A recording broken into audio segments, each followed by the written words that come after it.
never hire anybody you can't go have a drink with or a cup of coffee or dinner, I would say would be your best test. If you're sitting here, you're talking to this person, you say, I wouldn't want to spend dinner with this person. That's so good. Don't hire that person.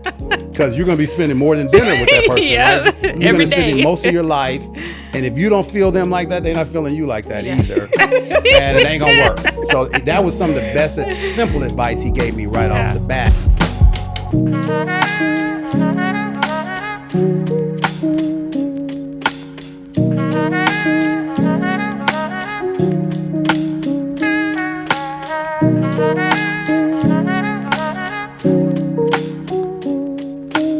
Hey everybody, my name is Adelaide. I am, of course, one of the co-hosts, and this is Essence. Welcome to the Rare One podcast. Today we have a great guest, Mr. Jerry. What's up, Jerry? Hey, I thought we were going to be on Zoom. This is so much cooler than Zoom. Yeah. So I'm excited. Yeah, absolutely. Yeah. I don't remember when I first met you. I just know that I was doing your son's hair in the laundry room back in like 97. Wow. And he never really, I don't think he ever mentioned my father's a hairstylist or anything like that. But we go back and I remember hearing that you own Tony and Guy salons. And I'm like, I need him to mentor me. I need help. And I was so scared to reach out to you because I thought you were going to be so busy. But you were just so gracious and welcoming. So I just want to thank you for that.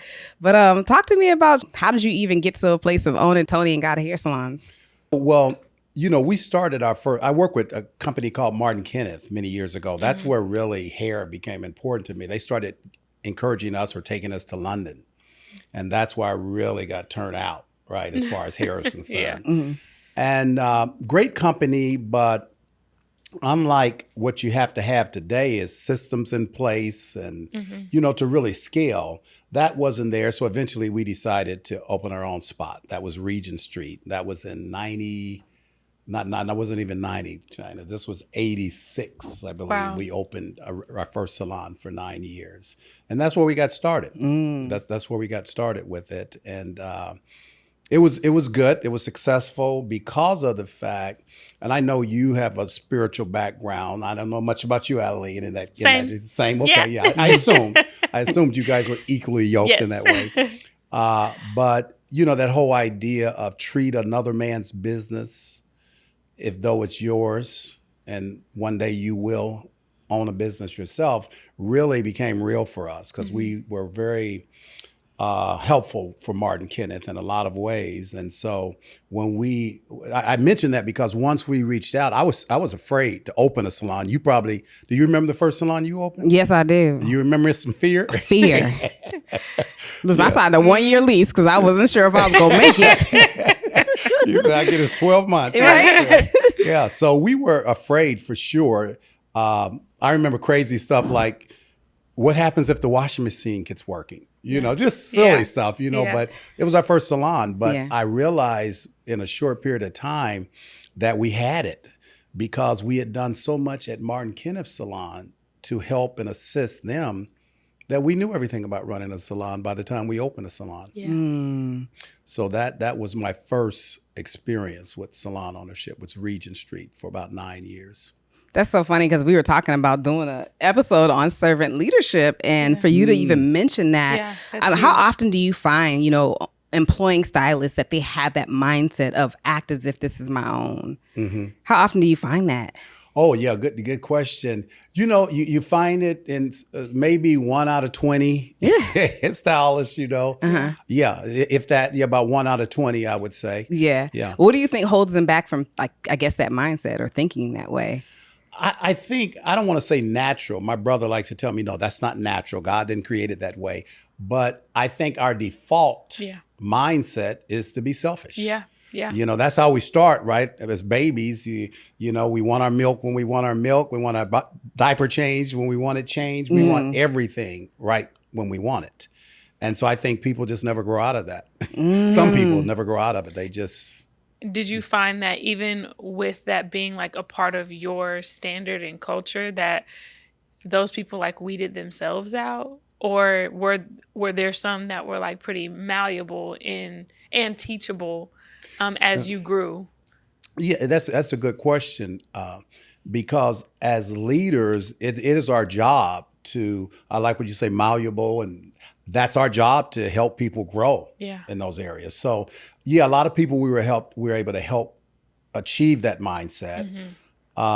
So maybe 1 or 2 out of 10 would come that naturally were servant minded. The other 8, not so much. But say out of that 8, we were probably able to get 6 or more to actually move in that direction, Yeah. to one degree or another. There'd only be 1 or 2 out of 10 that were just, I'm here for myself, and that's that. Yeah. And when I get what I came for, I'm out of here. Oh, wait. That's more common than not. I remember when I sat down with you for the first time to get mentorship, you recommended these books. It was like John Maxwell and all of these leadership books. And at the time, I didn't really know what type of mentorship I needed. I just knew that I had, I guess, issues and challenges, and I wasn't able to grow. But why do you feel that, I guess, those reading those books and shifting your mindset is so important for stylists and even salon owners? Yeah, definitely for stylists and salon owners, or for anybody in my estimation. Yeah. And first of all, I just say books are the cheapest form of education, right? Yeah. It's cheaper than college, right? Sure is. But yeah, I didn't do the college thing, so yeah. But from what I hear, it's cheaper. But I would say it's important to me because when it comes to growth, there's normally something in our way. Normally most people have, it takes a lot of energy to open a salon or grow a clientele, and so that gets in people's way. Just, I don't have enough energy. And what causes the energy? Lack of energy is negativity. Yeah. We talk about mindset, it drains us. Yeah. All the negative things. I know you said you were just going through some personal things in your family life. Well, that was draining, I'm sure. Right. There's some relief there. And so if you read enough material of positive nature, leadership, it's going to help to offset the negativity in a very powerful way when you think about it. Because if you're spending, they say 70% of what we think is negative all day long. About 90,000 thoughts, they say 75% of that's negative. Yeah. Well, if you can read a book for an hour that's positive, not only did you not listen to negativity for that hour, you also actually did the opposite. You got positive information. So that changes your whole energy. And I think it's even more powerful than just the percentages. That can put you in a good mindset the rest of the day. Yeah. To where you can fight against this negativity. But if it's like negativity after day in and day out negativity, it's hard to win. Yeah. And I would say the other thing is, you mentioned it earlier, all of us have some issues. And I always say, if you don't think you have issues, you probably have the most. Right? Everybody got some issues. And again, most of us don't want to have somebody tell us about the issues. And, most of us don't want that.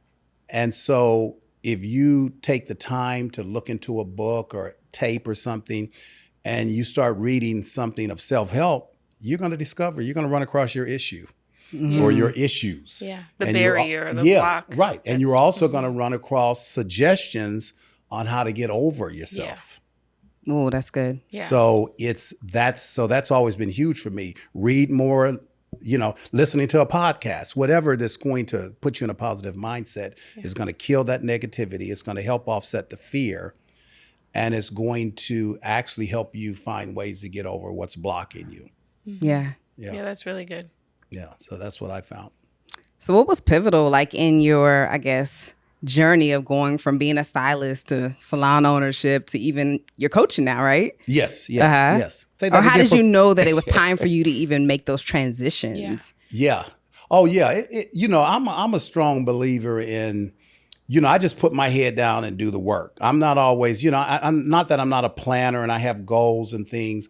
But when I'm in the goal, you can't always be going after your goal, because that means you can't always just be thinking about your goal, in other words, because you got to do the work to get there. Yeah. So you think about your goal in the morning, then you put your head down and you do the work for the rest of the day. And so in the course of you doing that, I think you naturally will have insight as to what's going on. So like when I was with the group, Martin Kenneth, I mentioned, great group of hairdressers, I owe my career to them, really. Kenneth taught me so much about hair, But again, they didn't have a lot of things in place. So it was just natural that I'm working as hard as I can, and I can see I'm at a ceiling right now. Yeah. I can't go any higher because the way this is being ran is not going to produce any more than it is. So I just didn't want to open a salon, to tell you the truth. Okay. I simply realized I couldn't go better there. So when me and my first business partner stepped out, we wanted to just go to another salon, but it was hard to find the right salon. Because, and I'll say this for hairdressers, you can't work with people that can't do hair, because whatever you stay around, that's how you're going to end up being, right? As a person thinketh, or obviously what a person gets exposed to, that's how they're going to turn out. Yeah. Right. So we were finding two such scenarios. We found prima donnas, which I can't work with prima donnas. You got people have to get over themselves, but that could do hair. Yeah. But they were prima donnas. They couldn't handle that environment. Or we found people that couldn't do hair, that were nice people, but they couldn't do hair. And I couldn't do that They weren't either. as proficient. So that's how we ended up opening a salon. I said, man, we got to open our own salon because, I can't find the right culture that I'm looking for. So essentially what you're saying that you reach ceilings and you realize like I can only, this is as far as I can go here. Yeah. I think life has a way of telling you, again, if you're busy doing your work and getting it done, you'll just naturally sense that, okay, well, this is over with. This is done. I can't go any more there, and so that's what happened as to why we went into a salon. But typically at those points, there's just this new level of faith that you have to reach for, because to leave something that is constant and, somewhat stable to grasp to something else, it's like, there's just that area of grayness that I don't really know what's going to happen, but I have to leave. Like, how do you help people even make those transitions when they know that there's a ceiling, but at the same time, they're fearful of what is outside? Well, and this is after looking back, one of my mentors loves to say, and I've heard Steve Harvey say it before as well, when you know something is for you, you don't ask, can I afford it? Do I know how to do it? Do I have enough time? You never ask those kind of questions. Those will stop you dead in your tracks. You simply jump and you grow. He says you grow your wings on the way down. You figure it out later. If you know something's for you. This isn't for everything in life, but when you know this is for me, the devil will talk you out of it if you take too long to think about it, if you try to figure it out. So you simply, and I've learned to do that in everything now, is when you know something is for you, even if you feel like you don't have the money, you go as far as you can, you jump.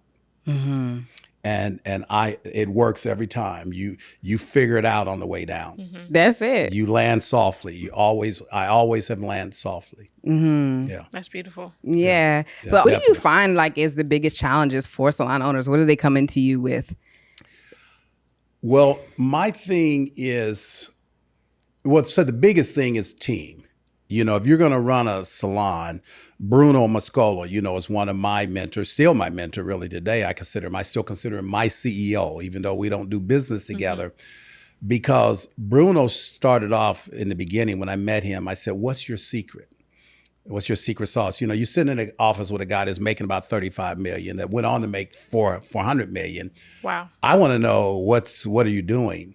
And what he told me, as always, I found the key is he says, I know how to inspire and motivate people. And so I think the biggest problem with most salon owners is you got to build a team because you can't do it alone. We had 150 hairdressers. Well, how do you maintain a staff of 150? Because us, we come and go, like it's a party, okay? And so how do you do that? Well, you have to learn how to inspire and motivate people to maintain a team, because my belief, not just in hair, but most companies, but definitely in hair, owners go on this side of the room, hairdressers go on this side of the room, and they all pretend that they like each other until they don't need each other anymore. And the owners are just as responsible for it in many cases, but they don't know how, everybody just plays the game until they don't need each other. They never come together as a true team. You were talking about people that have a servant mentality. Most people say, I'm there for me. As soon as I get what I need. And in this day and age, as soon as I get enough clients to rent, that's what I'm going to be doing. Okay. And the owners, as long as you're working out okay, I'll keep you. But the minute you become any bit of a headache, they're not going to have any consideration either. And everybody just plays the game until they don't need each other anymore. And you have to find a way we have a training we call how to go from me to we. Everybody has to find out how to turn this into a we situation, not a me. And that includes the owners. A lot of owners operate. They're only interested in what they're interested in and what they need. So what did you build that into the culture? You said 150 stylists. Like, how did you begin to foster that we identity? Oh yeah. Now we trained our staff in that concept to start. For one thing, we did a lot more training than just the hair. In fact, I tell people all the time, especially in a company like, Tony and Guy at the time, and then Society Salon, which the boys own now, we have great hair training. And most people, a lot of people go into hair because they're natural with it. So a lot of people do okay on the hair side, but they don't do them very well. It's my experience. Yeah. And so we spent a lot of time on training new people in what we call boot camp. Like, how do you talk to yourself? Because, you're trying to build a clientele and, you're talking about mindset. Well, the problem, you got one client. Like I ask stylists sometimes they begin, how many clients are you doing a week? Well, I did 2 this week. Well, that can be very demoralizing when your rent's due. Yeah. So they're busy talking to themselves like, I don't know if this is going to work. And they're having that inner conversation. So you have to train people on what do you say when you talk to yourself, because that's going to be extremely important going forward. Or how do you build a clientele? Most people want it to be like, one girl told me one time, and we were in the mall, she passed out 100 business cards. And she was one of these people that really excited, which I never hire anymore. If you're over the top, Jerry, I'll do anything in the world for you. Yeah, okay. Too much. You won't do that. It's too much. And she was that kind of person. She gung-ho passed out 100 business cards, all excited. This is the greatest thing ever happened to me. 2 weeks later, she ready to quit because none of those people would come in. Well, it doesn't work that way. Yeah. Right. It doesn't work that way. So yeah, those are some of the problems. Those are some of the first problems I see is you've got to train staff on more than how to do hair. They've got to be trained on have good people skills. I mean, that's obviously important where it's a people business. Yeah. Yeah. So what do you do? We have a training called People Smarts. They got to have people smarts, how to talk to people, how to converse with people. Yeah, one of my mantras, I don't know if that's what it's considered, but your business can only grow to the extent that you do as a person. No, that's a great mantra.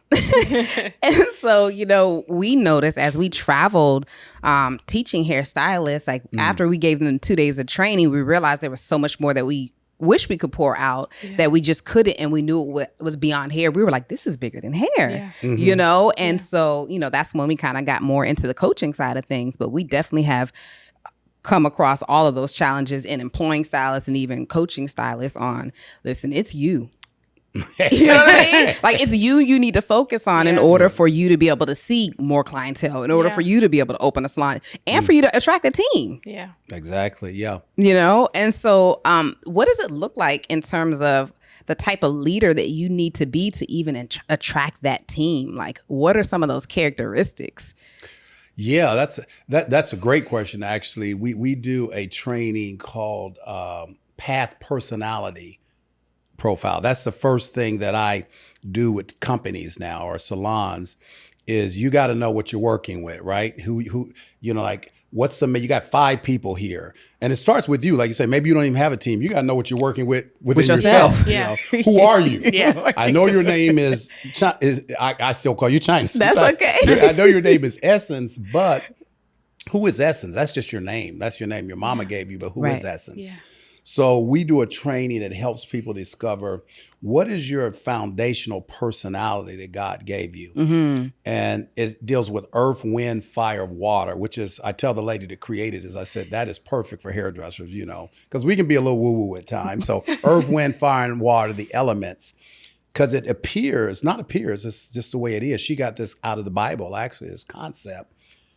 People are the way we were made, our personalities line up with those elements of like fire. A fire is somebody that's real results driven. Mm-hmm. They're all about the results. They're quick, they're fast, they don't want a lot of detail. And that's how a fire is, right? A fire doesn't care what it's burning. It's not interested in, I'll burn this one, burn that. And it's quick and it gets a result fast. It'll burn a forest down. That sounds like me. Yeah. I was sitting here thinking, well, to do what you did with the getting natural hair brought to Arizona, you have to most likely be a fire. Mm-hmm. And most leaders are fires. You have what's called the opposite of fire is a water. Mm-hmm. And that's a people person, somebody that's about nurturing, just as water is. Mm-hmm. Nothing lives without water. Mm-hmm. You know, they're looking through the whole universe right now and seeing if there's life on other planets. What is the first thing they determine? Could there be? Is there water there? Yeah. Mm-hmm. If there's no water there, there's no life, they say. Yeah. And so water is very nurturing, very like chameleon-like. I'm a water. That's my second element. I'm a water. Most people have two. Then you have earth, which is very system driven. They like structure. Mm-hmm. They like systems. I'm water and earth. Water, earth. Water and earth. That means you can grow things. Yeah. That's what water earth does. It's good at growing things. Mm-hmm. I'm a earth water. I'm a little more earth than that. I'm almost even, but I'm a little more earth. Mm-hmm. And then you have wind, which is what most hairdressers are, or a large majority. I won't say most, but that's the biggest one, because winds are like, want to have fun. They're people. Waters are people, but waters are more relation. They want to have a nice relationship, where a wind just wants to have fun with people. That's what they want people for. Fires just want to work people, you know. I'm fire and wind. I think I want to have fun. And fire and winds make great leaders. Yeah. That's a really common thing. Fire and earths make great leaders. But I said all that to say, so when a person is a person has to first know who they are. Mm-hmm. Because if you know you are a fire wind person, there's some downsides to a fire. They burn people out. Yeah, because they're just driving so much, you know. A fire wind can be all over the place. So like the structure isn't strong enough to sustain everything, you know. Jerry, you ain't got to go over here. Yeah, no, I don't know you like that, but it's just in general. Yeah. But so it's when a leader understands who they are, they learn to lead from their strength. They don't try to become a fire. That's it. That's so good. Like Bruno, you know, even though leaders are more fire wind or fire earth, Bruno, for instance, I would say is a water earth or an earth water. He's very systematic and very much a people person. I mean, he can just go deep. But he grew a multi-million-dollar company as a water earth. You can lead and grow from any of these. Yeah. But the trick is to learn who you are. Yeah. And then learn who other people are, because what's going to motivate them the most is if you speak not to their name, but their element. Their nature, yeah. Yeah, if they're fire, in other words, you're talking to a fire about making money. Fire is a results driven. You say, listen, you can do really good here. You can make loads of money. Their ears are open. Yeah. You say that to a water, that's not really what drives them. It's like, you can help lots of people here. Yeah. They're like, oh man, you know, I can really help. A win, oh man, you could have so much fun here. And you put them on the fun team, you know, they're on the creative team. You can have so much fun here. And Earth, you know, if you don't have structure there, Earth's going to be uncomfortable. Mm-hmm. They're going to be like, man, this is just like I just told you why I left my other salon, okay?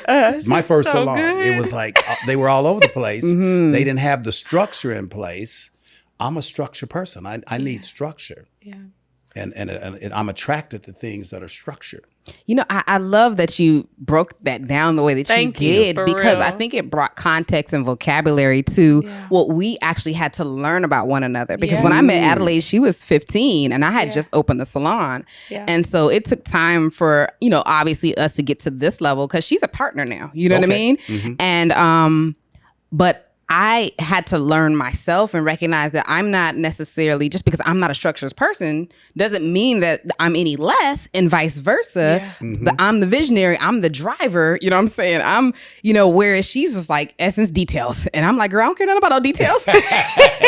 Literally, we're like it's complimentary though. Absolutely. Because I am like, we literally balance each other in all of that. And that is so beautiful that you broke that down. I'm like, that's literally us. Like, and that's what you what you need to have. See, if you're a fire, you don't need a whole bunch of fires on your team. Yeah. You got to find an Adeline. Yeah. Because it's like, that's not my strong suit. Yeah. And she's got to find a fire. Yeah.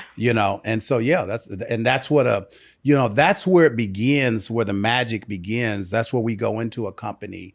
And really, in fact, we call it a team effectiveness review. Mm-hmm. And we evaluate the whole team, their personalities, so they see what they're working with. Yeah. And where are the problems? Because there's certain problems with perceived problems. Like a fire be thinking, man, like you say, too much detail. No, we're not going to do it that way because that's just too much. Mm-hmm. It's like, no, you're not into detail. Maybe it's too much, but maybe it's just you because you're a fire. Mm-hmm. So maybe other people need a little more detail than you're willing to give them. So you find out where are the problems on this team with the personalities. Plus, everybody can start having grace for each other. Mm-hmm. As you guys have found. It's like, there's nothing wrong. I think you said it. There's nothing wrong with me. It isn't. Mm-hmm. It's just like, that's not my God-given flow, and I don't need it to be. I need to be a fire. Yeah. Okay. And so we start with that, and then we go into we have a 28 best practices type assessment as well, which you look at a company and you say, how are you running? Because companies run fire, water, or wind, or a combination. So it shows what's the bird's eye view of your company? Because like I'm working with a bank right now. They are a fire wind in the way their company is run because the leader is a fire and a wind. And that the problems they're having is a lot of turnover. Why are they having a lot of turnover? Because they're trying to change things, which is great, but they're not filling in that earth and that water. Because while you're changing things, new people are getting confused, making mistakes. And if you don't have that nurturing in an environment, that's a problem. Because people are going to make mistakes. Yeah. That's a given. And if you don't have the structure to help lessen the mistakes, you just got people like throwing their hands up. I can't take it anymore. You guys are screaming at me because I'm messing up. Of course I'm messing up. I'm new. And plus, you guys aren't really running things that way. You're changing a lot of stuff. Yeah. And so it helps you understand what's going on. How is your company being ran? And then we do a 2-hour seminar to help them understand. I'm taking notes. How to identify the elements inside of how the whole element thing works. We do a 2-hour seminar with that. And it's just really, I'm looking forward to working with more stylists, because we work outside of hair as well, but more stylists, because same thing with your client. See, once you learn this really good and a client sits down, like I was on the phone with a guy this morning, I was telling him I had a great conversation. Why? Because I recognized right off the bat, this guy was an earth. He loves structure. So you start relating, you show him, I do have structure in place. This isn't going to be that kind of conversation. And so we had a wonderful conversation. Same thing with a client. If you got a client sit down and they are earth, well, they want to hear about all the products, all the formulas. A fire don't want to hear that crap. Yeah. It's like, we got this in the product, we got that, or all this details. Like, I don't need all that. I just need a good haircut. Yeah. A win, you sitting down, your client's a win, and you're all business-like. It's like, I love the haircut, but this is boring. Yeah. You gotta, even though you're not a win, you gotta pull on the wind that's in you and pick up the conversation to have a little more fun. Or this client's not gonna be able to take it. Or they're an earth and they don't want all that fun, and you're that typical wind hairdresser and you're like, isn't this great? It's like, no, what you need to do probably is tone it down just a little bit. I'm not really into that right now.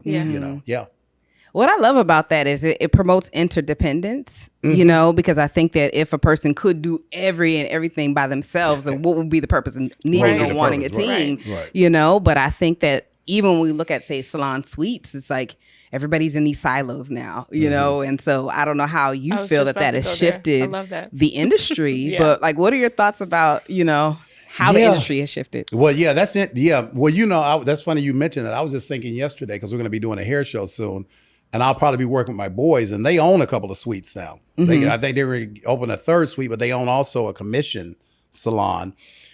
And, you know, my thing is still, I believe in specialization. I'll probably die believing that is probably the best way for most people. And I believe in salons, commission salons. I help owners with both. I think the hybrid model is probably going to be the most successful right now. But I think it's like a band. You know, we don't do good alone. I just don't think hairdressers do good alone. I think it's more of a team effect. So I think even if you're going to work for yourself, I think you would do better in an open environment because you're more of a team. Yeah. And we don't do good alone. It's creative. So what artist does good just blocking themselves off from the rest That's of creativity? phenomenal. You know, so I think you know, that's what inspired me all day. You see, you see what Kenneth did? You see what Martin did? Yeah. And you're growing. It was like a workshop every day. Love that. I'd go watch Kenneth do hair Yeah. and I would learn things. So I think it's a better environment if you're around other hairdressers. And you could get that by going out, but my experience is most renters don't really get out much and really continue the education. And my wife used to ask me at the time, you know, I've been to London. Last year was my 20th trip. I was excited to, you know, round it out or level it out, round it up. So I thought, okay, I'm gonna go. Well, she used to ask me back probably when I'd been there 4 or 5 times. She said, I thought you were good at this hair thing. Why do you keep spending money and time going to London? See, I am good at hair. But can I be better? Always. But I really go because I'm inspired in London. The inspiration. This is an artistic business. Yeah. You need constant inspiration. Yeah. That's Constant. so good. Yeah. It's really difficult to like teach that now, especially to like the younger generation, because they experience so many like boutique cultures of you're just gonna go in. It's very individualized, and the concept of even like encouraging a team feels like I don't want to have to be accountable to people. I don't want to have to share anything. I don't want people stealing my tricks or trades. Like, it's hard to encourage people, I feel like, in this day to get to a place where like, no, this is a thriving environment. Like, we wouldn't be where we are if we did not ascribe to that culture. And you see those things in us, but to be able to practice that, like, it's really difficult. So what would you encourage to essentially this younger generation of like how to switch that mindset? And yes, you can be inspired, but like there are maximum benefits here that you just can't get in doing something alone, because as you mentioned earlier, there would be a cap. We always like your business would not be sustainable with you alone. Like if you want to do hair and then die, and then what? Then all the things that you do, like go to know. Like I really think about that. Of that it can't grow with just you. You do need people to help you grow a vision. Right. Yeah. No, and I think mankind was made to fellowship. Yeah. You know, that's the one thing. That's what's, I guess, scary for everybody is like, and COVID, you know, took it to the max, right? Yeah. It's like you're literally sitting in your apartment by yourself. Yeah. You know, days on end. It was a treat for me to go to the grocery store, a Walmart. You know, it'd be like, this is my outing. You know, so yeah, you're right, and that just drove more people in, and you know, I do most of my training on Zoom, and and you're just, you know, we're definitely being separated into ourselves, which I know it can't be a great thing. Yeah. So, but how do you get people? My thing always with getting people to change, to me, it's about awareness. I'll say this is probably the best word is awareness, because I find that once you make people aware of something, and that could take a lot, but once you get them aware, that always triggers the aha once they get it, and then it's hard for them to go back to it. Yeah. Once they understand, and you have that experience of working and collaborating with with a group of hairdressers, and you get that, you're like, wow, this was cool. It's hard to go back. So maybe awareness and experience, creating those opportunities. And sometimes you have to push people into it. I won't say force, but push. Because like our staff meetings, it was always hard to get people sometimes to come to staff meetings, but we designed them in a way that they were fun once they got there. And so once they got there, they loved it. It's always our best day in the salon, when you would think if they really hated staff meetings. I'll give you a better example, hair show. It's hard to get people to do a hair show. But what hairdresser isn't thrilled after a hair show? Yeah. After they've done it, they're like, man, this was so much fun. Yeah. So I think you just have to help them with awareness of, to convince them on this is something you should consider, and create those experiences for them. And it's hard to go back once you have experienced something so good. It's hard to go back. And you trust, and I agree with you, Adeline, that those are real truths. This is not just your opinion. This is, like I said, we were meant to fellowship. Collaboration, one guy told me, his father worked in the Hollywood, and he said movies are so great because they're the highest form of collaboration. You have a writer, an actor, a director, a producer. You have all this collaboration going on. It's hard for it not to be like magical in the end. Yeah. Yeah. That's beautiful. Yeah, I think too is like finding culture fits, because I think there are a lot of stylists that wouldn't mind being in the salon, but they're just like you said, you went to a couple different places. There was a prima donna, there was this, and so you had to create something for the culture that you wanted to be in. Right. And so I find that that's some of the challenges that some stylists may have. But you mentioned you prefer commission over booth. Can you get into that a little bit? I mean, I do too. Like always been commission salon. Yeah. Yeah, I mean, again, I like it because of the booth rental situation just normally is a dead end for a lot of people. I don't know the statistics, but when I talk to a lot of people, some are still at it, but a lot of people phase out of hair a lot sooner than they would. And this is the best analogy I can give you.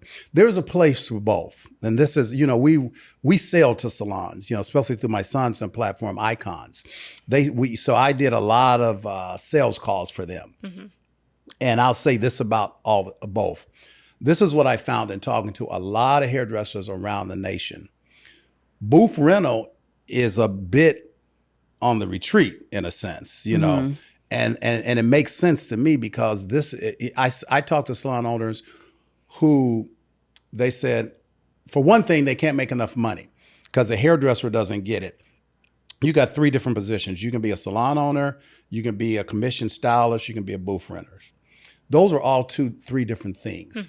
Everybody is not designed to be a salon owner, a business owner. This is true. I know booth renters say, I'm running a business. Well, no, you're not running a business. I'm just being real here. You're an independent operator. Okay, you still work for yourself. When I ran a salon, I didn't have to be in the salon. I still made money. That's where I have a business.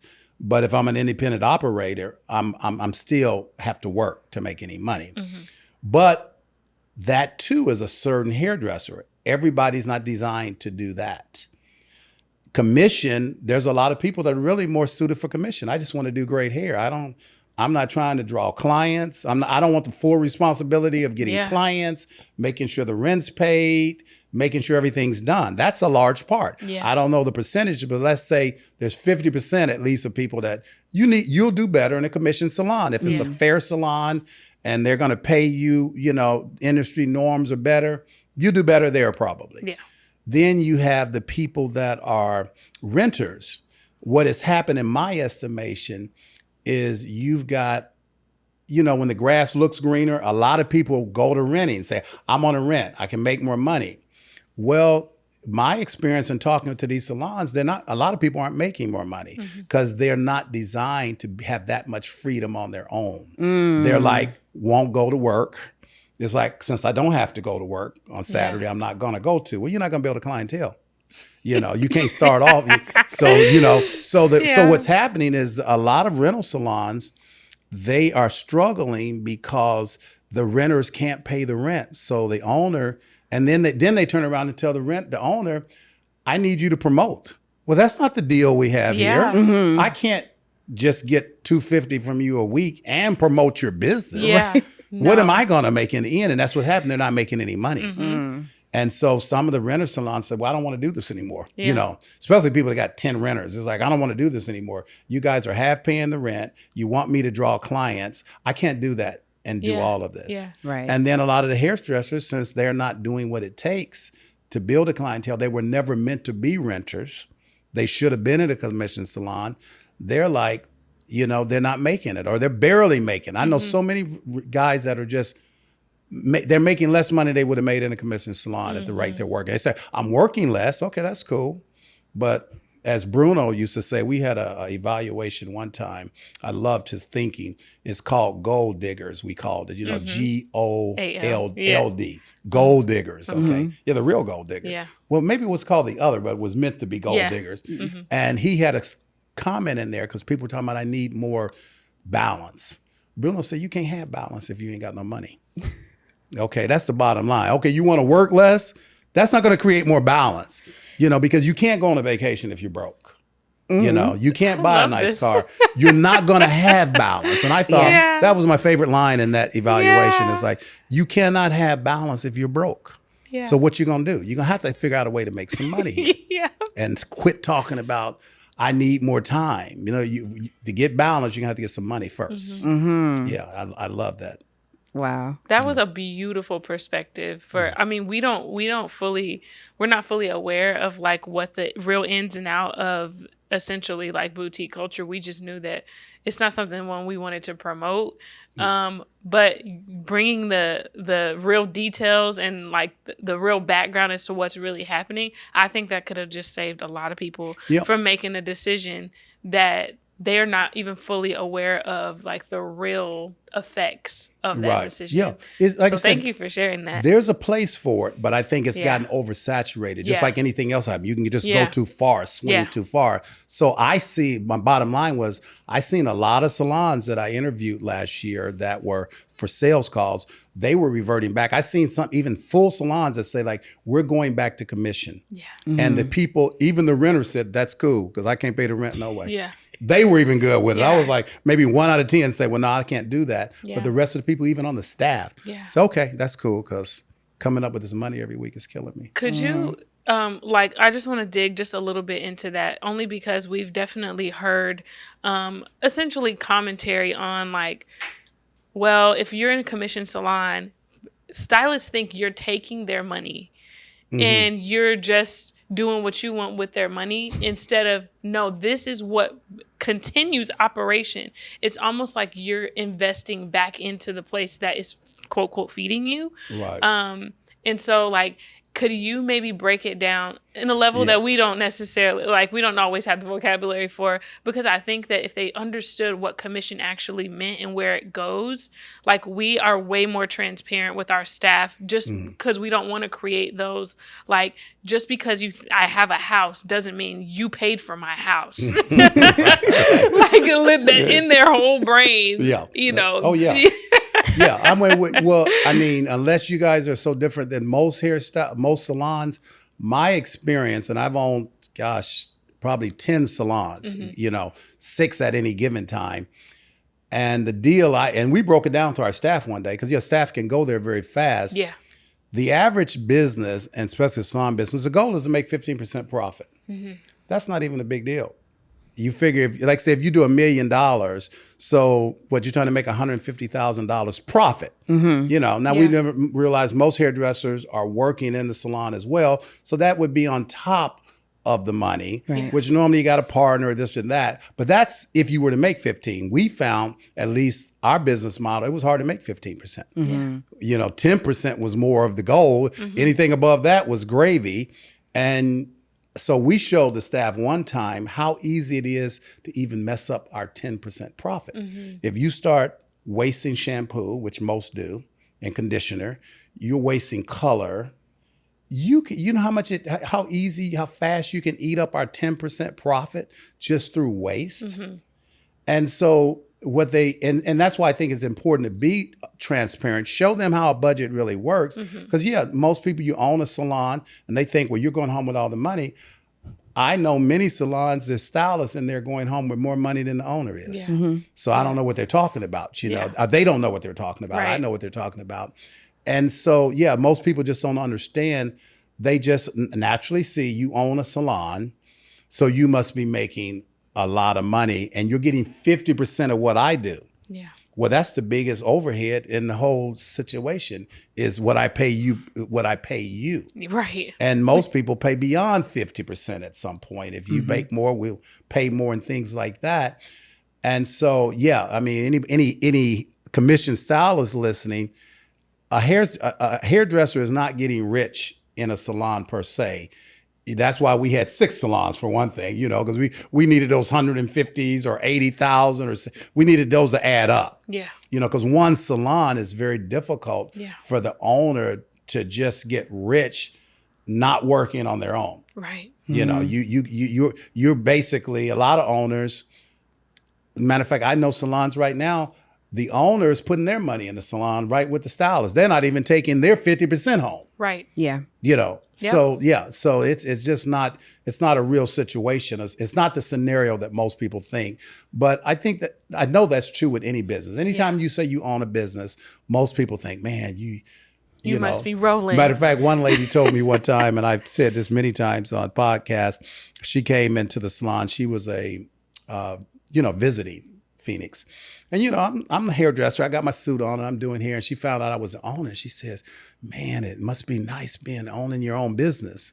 And I remember I just was not in that mood that morning. I'm thinking like, own my own business. I was like, I don't know if I own a business or if a business owns me. Yeah. Right now, because it's dictating everything. How much money how much paycheck I'm gonna have. I mean, I'm the last one to get paid. Yeah. If somebody can't get paid, it's gonna have to be me. Yeah.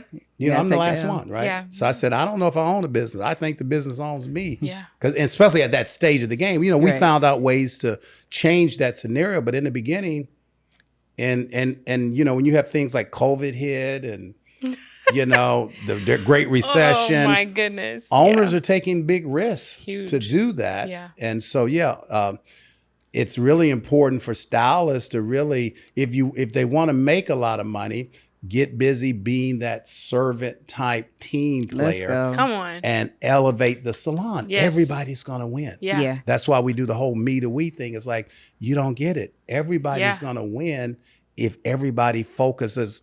Even me to we deals with, not only does the owner have to be concerned about the stylist, once you get stylists to be concerned about the owner, instead of that stuff you're talking about, you're taking so much of my money. When they start realizing, well, Adeline isn't doing this just as a nonprofit. Yeah, she's trying to make some money. Yeah. She's got a lot of risk. You can leave tomorrow. Yeah. But she's still stuck with her commitment to the salon. Yeah.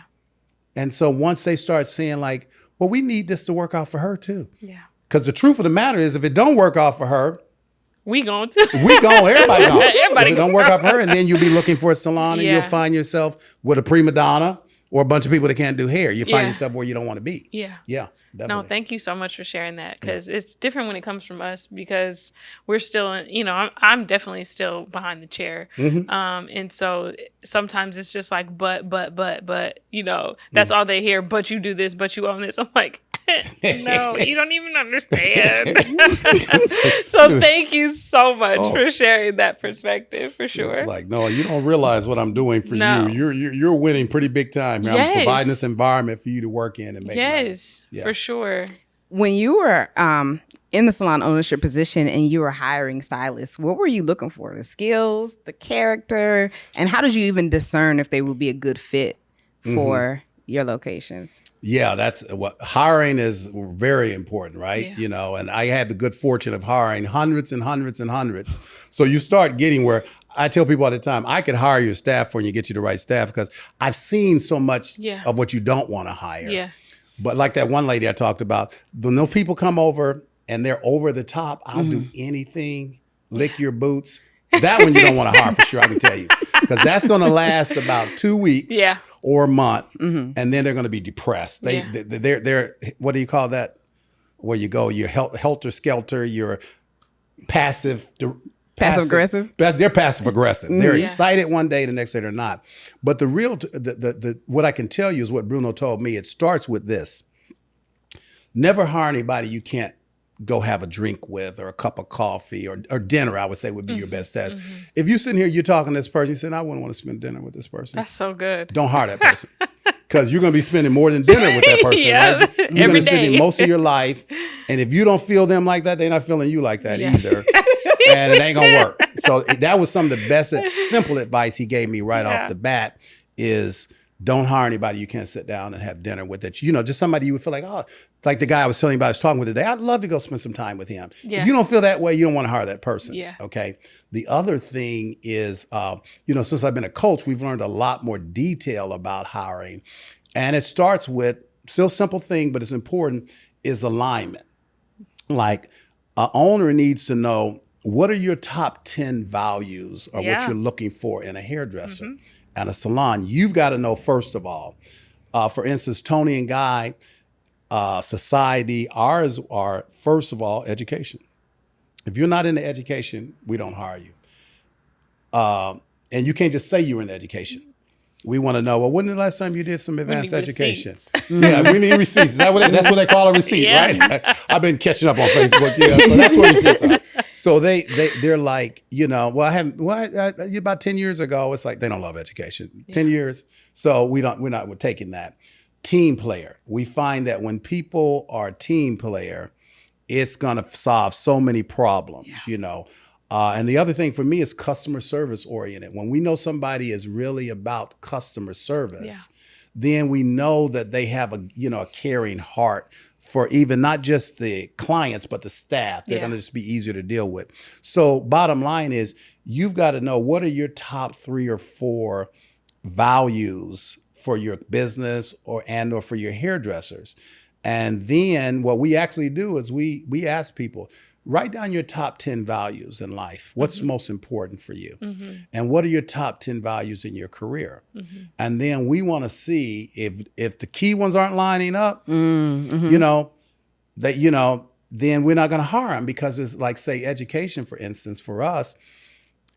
If they're wanting into education and we're talking about education every week, it's just going to be like pulling teeth every week, and they're not going to stay. And we can't let our culture go, right? So we're going to have to make them come or fire them. So it's a waste of time if they're not into education. So we educated every week at Tony and Guy the first year in the society every week. So that's the first things I would say. Probably one of the biggest challenges, though, for people is, do people have an entrepreneurial mindset? Because it's hard having a stylist on your team that don't want to make money. Mr. Jerry, you better preach. Jesus. Money isn't. So when you're looking at those values, you want to think money needs to be somewhere up here in the top 3 or 5. If money isn't up there, well, you probably should just go work at a nursing home or something, because we're trying to make some money here too. We're not doing nonprofit, you know. So you want to look for those things, and you don't want to give them a clue totally what you're looking for, but you just ask them, write down the 10 most important things and rank them in order for you and your career. And you know, if those things don't match, if you're not aligned with their values, or they're not aligned with yours, Taking notes again, then it's like, that's a no-go. You're going to waste your time. We're going to have you back. I got a million more questions to ask you. But the last one I think that I'll ask you is, for stylists who are struggling with somebody who they have hired, and they recognize that this is maybe not the culture fit, but they're struggling with letting this person go. Like, I know you've probably been in a lot of scenarios where you had to let stylists go, and like, what is that for you internally? Because sometimes you're thinking about their life and, you know, all the things that they may have going on. How do you, maybe it's the courage, I don't know. No, that's a very important question. And and I've struggled with it many times, because I'm a water, and us waters, we're just like so loving, and we're wishy-washy. We're like, should I let him go? Should I not? You know, come for me. Would that be you? That's me. So we struggle with it. I've even kept people that I knew weren't going to work. I mean, it's like, I've seen this picture. You know, that was one of the things being at Tony and Guy. We hired over 1,000, 2,000 hairdressers over the time I was there. You done seen this. I done seen this story 10 times. I'd even be thinking to myself, why are you doing this? Yeah. You know that girl cannot work here. It isn't going to Yeah. work. Why are you trying to help her figure this out? She's not going to. Yeah. But what I do now is I understand, and this comes out of me to we as well, because sometimes people think, well, be nicer. No, it's not about being nicer. It's being real with people. Yeah. You know, doing what's not just in your best interest. Because sometimes you're trying to keep them because, man, I just don't want to be another stylist down, even though she probably ain't going to work and I probably should fire. You know, you got all kind of things you're playing with, thoughts. But the deal is this. You got to figure, we call it, you have to redirect their career. Okay, their career decision here. We've had people that I'm listening. weren't even going to be good hairdressers. Yeah. That we had to let go. And when you're not thinking just about you, and some of the thinking about you is like, I'm going to feel bad. That shouldn't play into the scenario that you're going to feel bad. Yeah. So you're going to waste your time and their time. Yeah. So when you're thinking about what's best for us, Yeah. her, me, and the team, she's not making hair or she's not a good hairdresser. She probably needs to get out of hairdressing, whatever the scenario happens to be.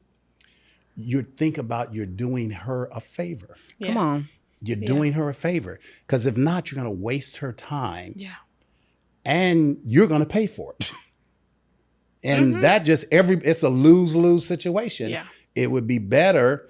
And I believe in being gentle, because you don't have to be mean when you fire. I fire people and I got a hug in the end. It's like, because I'm being real with them. It doesn't mean you're not going to be good because some of them, it's not that they're not going to be good as a hairdresser. You just don't fit into our culture. Yeah. Yeah. So I would let them know that. It's like, there's a place for you if they're a good hairdresser. If they're not a good hairdresser, I just tell them, you know, I tell people all the time, if you couldn't learn how to do hair at Tony and Guy, I mean, our education was stellar and simple and easy, then you probably shouldn't be in hair, because we can teach a monkey to cut hair.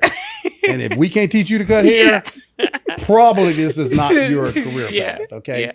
But the deal is, you're doing them a favor, and you really, really are, than to waste their time and for you to pay for it. That's you're doing you both a favor. And so that's how I started going into it. It's like, this isn't working. I've seen this story 1,000,000 times.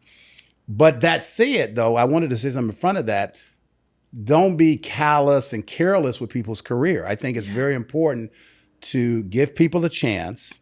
Yeah.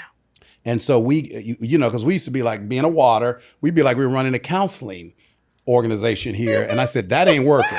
So we had to start saying like, okay, if you can't figure this out in 6 months, this is not a counseling. This is not a nonprofit counseling. If you can't figure it out in 6 months, we're gonna have to let you go. I cannot. So you draw those lines, but you give them a window, whatever you think is appropriate. I think anything beyond 6 months is too long. Yeah. But you give them a window to figure it out. Yeah. And if they figure it out, great. If they don't, you're letting yourself go. Yeah. Yeah. I love it. Fantastic. Man, Jerry. Oh, Lord, you just gave us so much wisdom, and I am so grateful we had this conversation.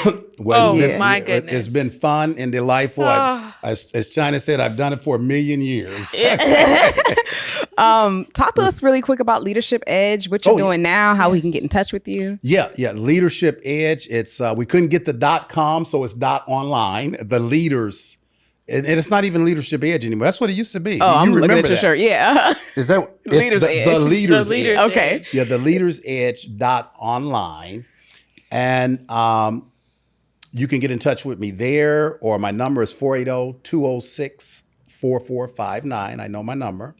480-206-4459. You have people blowing you up, Jerry. 4459. No, that's good. I got more time than money, so that's good. You can blow me up all you want. Leave a message if I don't answer. But let me see. What we're doing is we're working with salon owners, and our main thing is helping them develop their team and to help them develop themselves, where people want to follow the leader. Yeah. So we work with the leader, and we can work with their team. And not through my company, but through my son's company, Icons, we can also work with their business back. What are they doing with their business structure, as well as with their cutting color type systems. Yeah. Love that. Instagram, any social media platforms? Yeah, I'm on Instagram, The Leader's Edge, probably .online. Same thing on my Facebook, The Leader's Edge. LinkedIn, The Leader's Edge, not online. Aw. I love it. Thank you so much. So Such much. an enriching conversation. We're going to have you back for sure. Yes. Hey, I'd love we to. We learned so much. Oh my gosh. No, this was fun. And like I said, I thought we were going to be doing Zoom. So it was nice change. And since I stay right down the street, it was no inconvenience at all. Just pop over here. Yeah. Thank you so much. And yeah, now I got you fit now. Yes. Adeline, the famous. Oh Lord. I mean, at least China says you're famous.